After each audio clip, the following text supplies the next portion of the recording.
tinggi badan saya itu cuma 160. 160 Iya. ya? Tapi jadi kiper ini? Iya betul.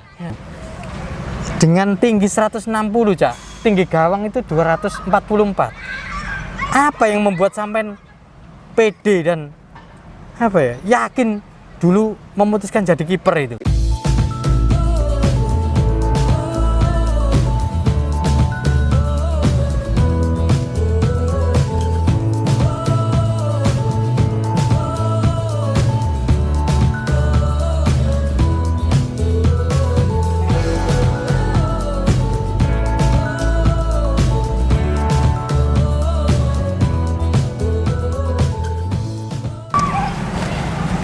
Selamat sore kawan-kawan.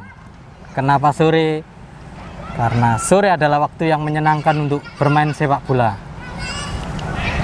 Nah, obrolannya kali ini agak berbeda. Saya berdiri nih.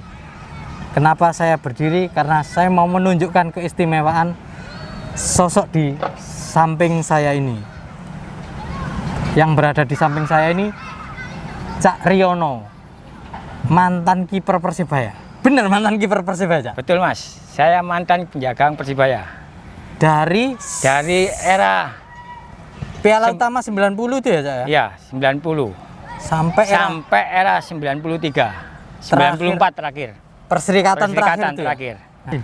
Cak, tinggi badan sampean berapa Cak? Tinggi badan saya 160. 160 Iya. ya? Tapi jadi kiper ini? Iya betul. Ya. Istimewa ini kan. Bisa jadi nih kiper dengan postur terpendek di Indonesia ini. Betul Mas. 106, karena kalau nggak salah Wahyu Tri yang Persis Solo sekarang itu di angka 170-an. Begitu juga Awan Seto. Dulu ada di dunia ya, Campos. Iya betul. Hampir 170 juga. Nah ini Cak Riono 160. Dengan tinggi 160 Cak, tinggi gawang itu 244. Apa yang membuat sampean pede dan apa ya, yakin dulu memutuskan jadi kiper itu? Karena saya ingin untuk menjadi penjaga gawang itu bakat mulai dari ikut kompetisi-kompetisi di kampung-kampung. Waktu di kampung itu ada kompetisi atas nama hadiahnya cuma kambing. Mulai itu akhirnya saya memutuskan untuk menjadi penjaga gawang. Tapi kan cilik Cak. Kok apa yuk? Aku jadi kiper ini. Biasa kan cilik jadi striker, pelayannya banter. Iya. Kok jadi kiper?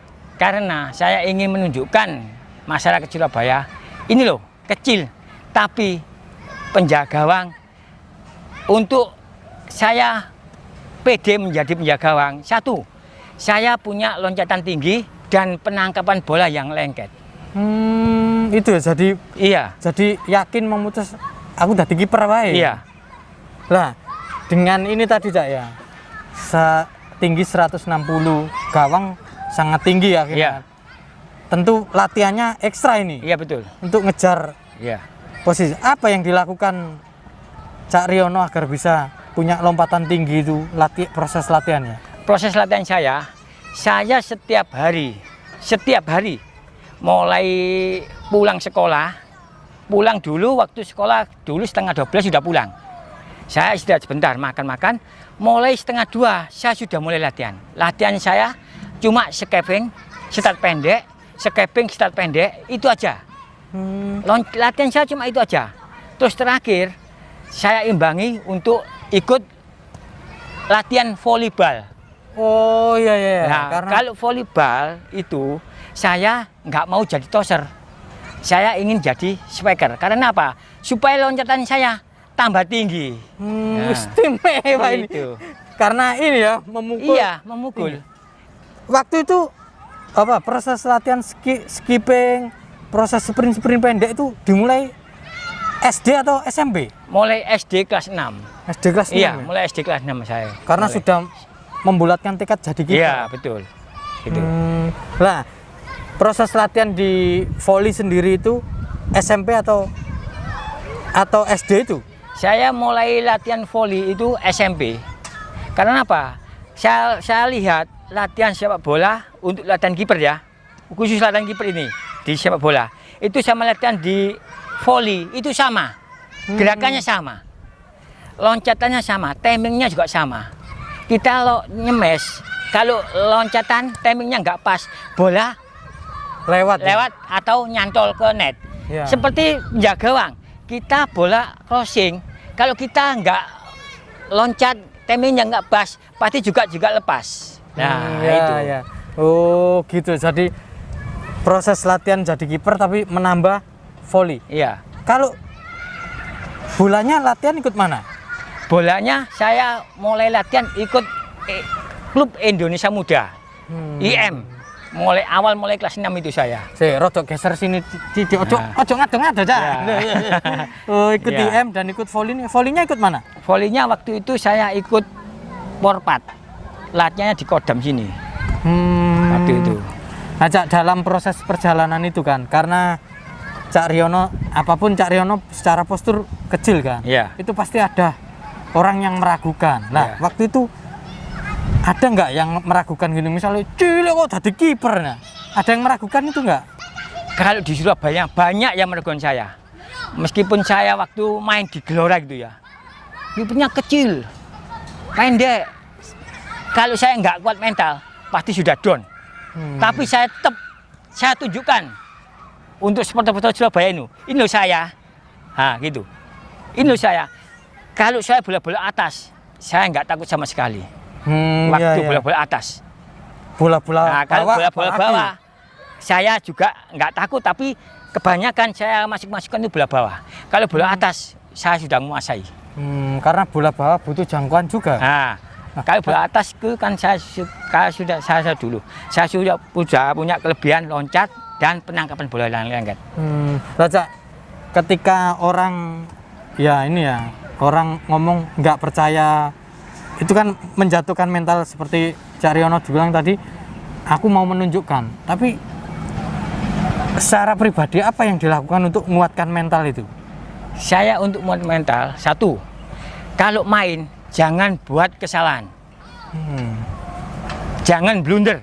Nah, kedua, tunjukkan kalau saya mampu untuk menguasai gawang ini.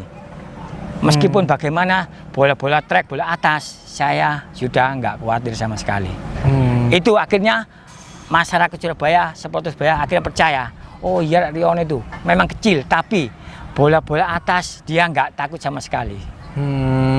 Itu ya, akhirnya dengan tekad yang begitu besar masuk Persebaya. Kalau nggak salah masuk pertama kan tim Piala Utama yang 90 itu yang Persebaya juara itu ya. Cadangannya Markus Hafid. Istimewa, ini melebu langsung juara aja. Meskipun cadangannya Markus Hafid ya. Tapi kan di musim berikutnya kiper utamanya masih Markus Hafid ya. Cuma Hafid itu kan cedera ya. Ya, waktu cedera itu. Nah, pertandingan masih ingat nggak pertandingan pertama Cak Riono jadi kiper utama Persebaya? Waktu saya berkesan waktu pertandingan main pertama ya. Waktu main pertama itu waktu di Gelora 10 November. Itu lawan Gresik. Persegres Gresik. Waktu itu kita penentuan. Kalau kita draw, kita nggak lolos ke Senayan. Kalau kita menang 1-0, berarti kita lolos ke Senayan. Itu yang berkesan saya di waktu main di Gelora itu. Lawannya nggak remeh-remeh. Waktu itu masih ada Sasono Nandito, Ferel Mahato.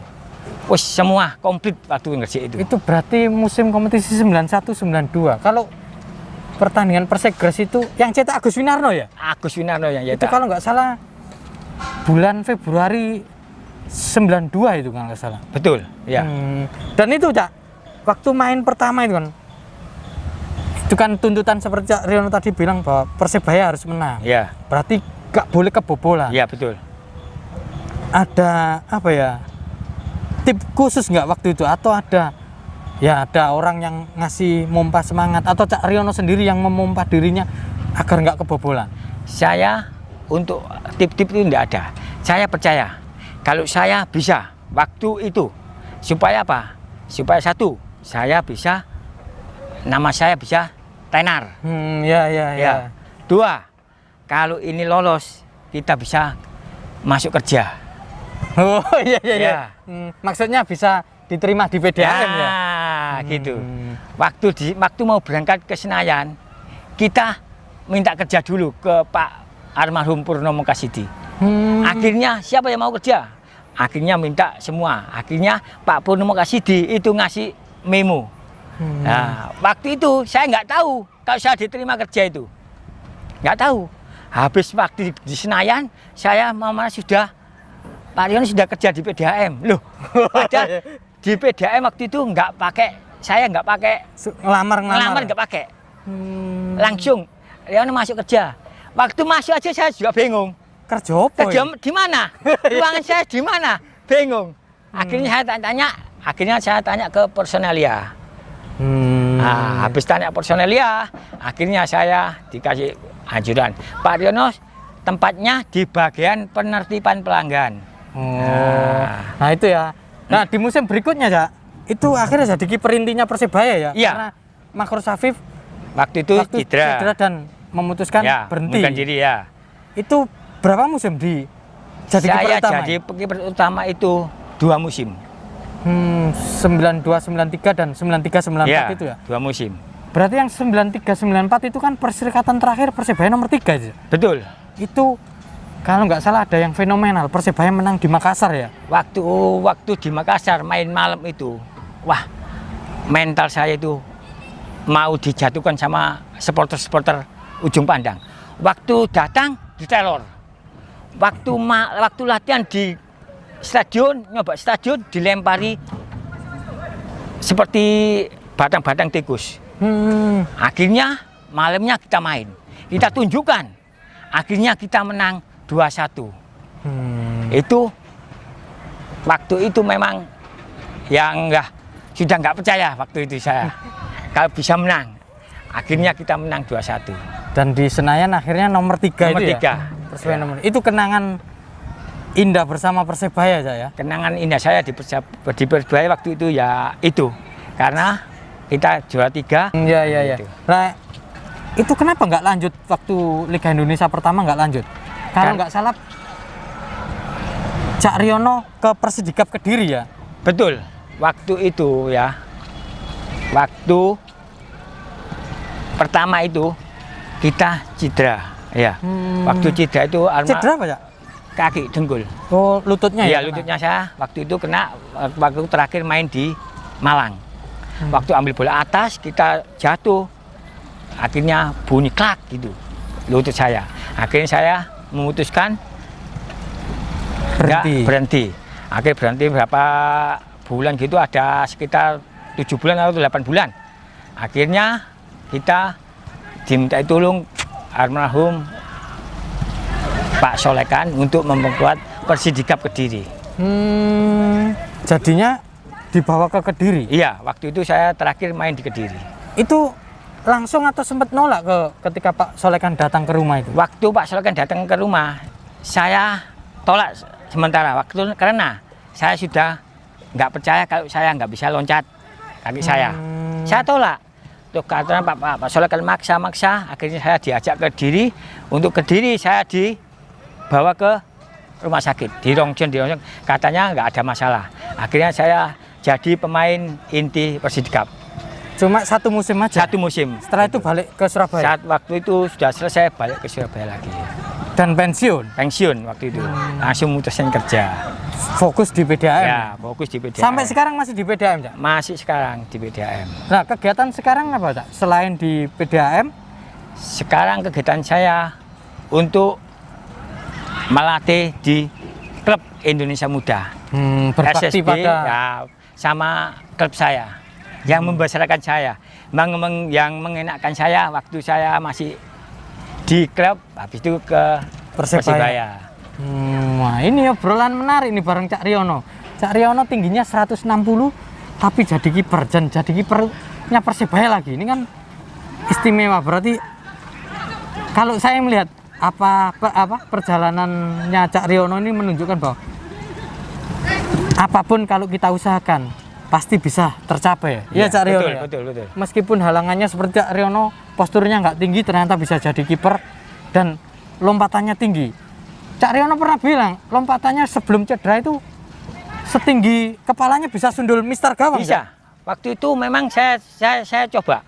Bisa enggak waktu belum lutut saya belum cedera.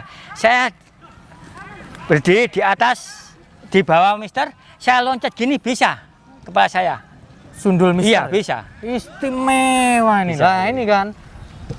Pokoknya apapun ya, nggak ada barang yang sulit ketika mau berusaha ya. Betul, Cak? betul, Pak. Karena dengan usaha, dengan kerja keras, apa yang kita cita-citakan pasti Pasti bisa. bisa tercapai. Lah itu, ini pelajaran menarik dari perjalanan Cak Riono. Dan semoga yang menonton ini, terutama teman-teman yang mau jadi kiper atau apapun lah ya, yang mau berjuang untuk meraih sesuatu, semoga ini menginspirasi teman-teman semuanya. Oh ya, kaos ini tulisannya urip mung mampir bal-balan. Kemarin kan ada yang nanya, Cak punya kaos nggak? Oma Bal-Balan punya produksi nih. Kalau mau nyari bisa lihat di Instagramnya Oma Bal-Balan, juga bisa lihat di Twitternya Oma Bal-Balan. Terima kasih Cak Riono atas Oke, waktunya ini. siap. Matur suwun atas Oke, kisah-kisahnya. Terima kasih kembali. Itu dulu kawan-kawan obrolan kali ini. Kita akan bertemu di obrolan-obrolan berikutnya bersama pemain-pemain bola yang lainnya, mantan-mantan pemain bola yang lainnya. Selamat sore.